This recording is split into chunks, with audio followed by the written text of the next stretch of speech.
Kapag gusto ka iangat ni Lord, madalas meron yan 3 hakbang, pero warning lang.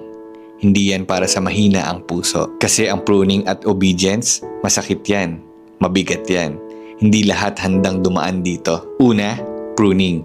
Tinatanggal ni Lord lahat ng bagay na hindi para sa'yo. Pwedeng tao, ugali, o kahit opportunities na akala mo kailangan mo. Hindi para parusahan ka, kundi para iposisyon ka sa tamang lugar. Kaya wag mo iisipin rejection yan. Redirection yan.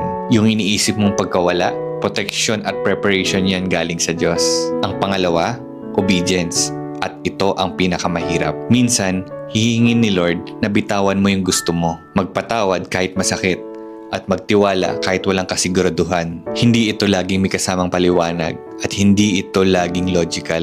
Madalas hindi natin to maintindihan. Madalas hindi natin to paniniwalaan. Madalas hindi natin to matatanggap. Pero tandaan mo, obedience is the key that unlocks the next level.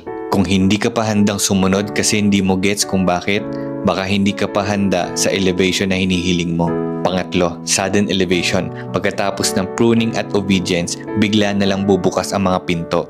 Darating ang promotions, aapaw ang mga blessings.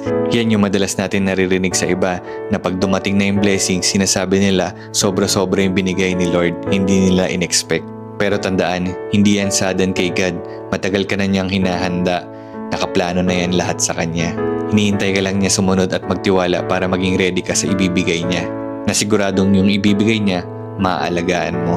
Kaya sabi sa 1 Peter 5:6, humble yourselves in the mighty hand of God, that He may exalt you in due time.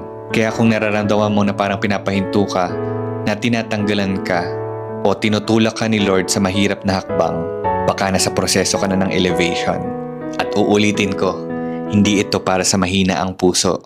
Pero kung kaya mo magtiwala at sumunod, ihanda mo na yung sarili mo sa kung ano man itinakda ni Lord para sa'yo.